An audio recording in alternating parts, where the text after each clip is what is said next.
Well mga kapupong, sa gitna ng mabigat na daloy ng trapiko sa kahabaan ng C5 Road, mabilis na naging sentro ng usapan online ang isang insidente na kinasasangkutan ng rider na si Vincent Cayanes at isang naka-uniformeng police officer. Kumalat sa social media ang dashcam video matapos nitong ipakita ang umano'y biglaang pagtulak ng opisyal sa motorsiklo ng rider habang nasa gitna ng biyahe. Dahil dito, umani ng matinding reaksyon mula sa netizens at iba't ibang motorcycle groups ang naturang video. Sa kuha ng kamera, makikitang magkasunod sa kalsada ang motorsiklo ni Cayanes at ang patrol motorcycle ng pulis. Habang nagpapatuloy ang biyahe sa mabagal na usad ng trapiko, tila sumagi o tumulak ang opisyal sa likurang bahagi ng motorsiklo ng rider.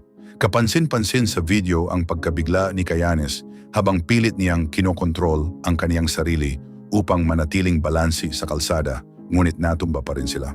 Marami sa mga nakapanood ang nagsabing delikado ang nangyari dahil maaari umano itong humantong sa mas seryosong aksidente kung nagulungan sila ng mga nasa likurang sasakyan. Ayon kay Cayanes, agad siyang nabahala matapos ang insidente dahil hindi niya inaasahang mangyayari iyon mula sa isang taong nakaatas na tumulong sa pagpapanatili ng kaayusan sa lansangan. Matapos kumalat ang video online, agad din siyang nagtungo sa Highway Patrol Group upang magsampa ng reklamo at humiling ng maayos na pagrepaso sa pangyayari. Para sa kaniya, mahalagang mabigyan ng malinaw na aksyon ang insidente upang hindi na ito maulit sa ibang motorista at rider. Sa social media, bumuhos ang galit at pagkadismaya ng maraming netizens matapos mapanood ang viral video. May ilang nagsabing hindi umano dapat ginagamit ang posisyon at uniforme upang manakot o magdulot ng panganib sa ibang gumagamit ng kalsada. May iba namang nagsabi na mas dapat maging mahinahon ang mga nasa serbisyo publiko dahil sila ang inaasahang magiging ehemplo ng disiplina at tamang asal sa lansangan. Ang ilan sa mga komento ay nagsabing dapat parusahan ng pulis, habang may ilan ding nagsabing paano kung tuluyang nagulungan yung dalawang sakay ng motor? Marami rin ang nagpahayag ng suporta kay Cayanes at nanawagang magkaroon ng patas na investigasyon sa insidente. Kasabay ng pagkalat ng video, muling nabigyang pansin ang kahalagahan ng paggamit ng dashcam at action camera sa mga sasakyan at motorsiklo. Para sa maraming motorista, nagsisilbi itong mahalagang proteksyon at malinaw na dokumentasyon sa oras ng hindi inaasahang pangyayari sa daan. Ayon sa ilang netizens, kung walang kuha ang camera ay maaaring mahirapang mapatunayan ang tunay na nangyari sa insidente. Dahil dito, mas marami ngayon ang hinihikayat na gumamit ng dashcam bilang dagdag na seguridad habang bumibiyahe. Habang patuloy na pinag-uusapan online ang insidente, marami ring netizens ang nananawagan ng mas maayos na pakikitungo sa pagitan ng mga law enforcer at ordinaryong motorista.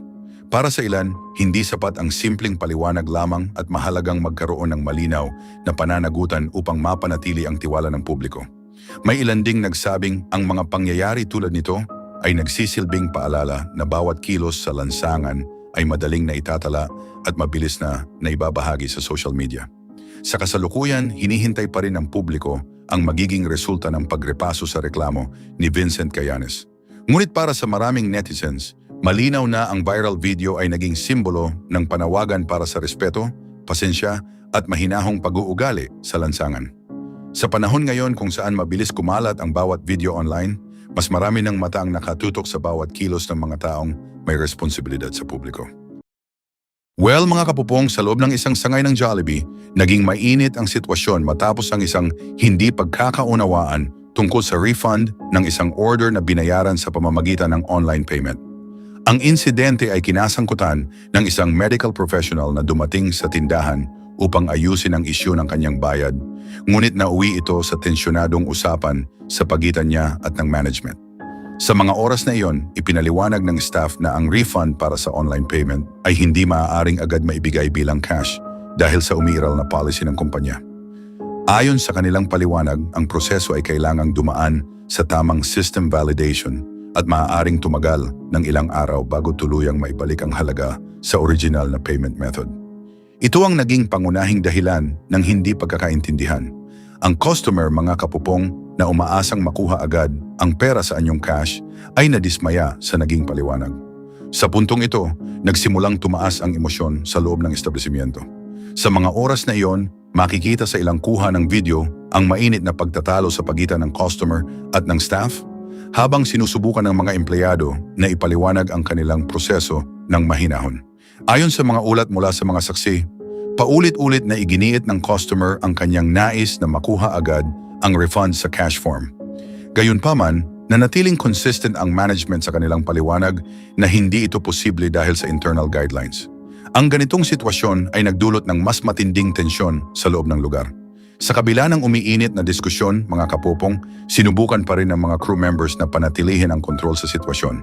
Pinili nilang ipaliwanag muli ang proseso at tiniyak na matatanggap ng customer ang refund sa tamang paraan at sa itinakdang oras. Gayunpaman, hindi agad ito natanggap ng maayos dahil sa pagkadismaya ng kabilang panig. Mabilis na kumalat sa social media ang video ng insidente at naging paksa ng iba't ibang reaksyon mula sa mga tao sa mundo. May ilan na umunawa sa panig ng customer, lalo na sa inaasahang agarang solusyon sa problema sa pera. Ngunit marami rin ang nagpahayag ng suporta sa staff na anila ay sumusunod lamang sa tamang policy ng kumpanya. Mga kapupong, sa mga sumunod na diskusyon online, binigyang diin ng ilang eksperto ang kahalagahan ng malinaw na communication sa pagitan ng customer at negosyo, lalo na sa mga usaping may kinalaman sa online payment at refund systems. Ayon sa kanila, ang hindi pagkakaintindihan ay kadalasang nagmumula sa magkaibang inaasahan ng magkabilang panig. May mga saksi rin, mga kapupong, na nagsabi na ang sitwasyon ay maaaring naiwasan kung naging mas mahinahon ang pag-uusap sa simula pa lamang. Sa kabilang banda, may iba ring nagsabi na ang frustration ng customer ay nag-ugat sa pangangailangang pinansyal at sa inaasahang agarang solusyon.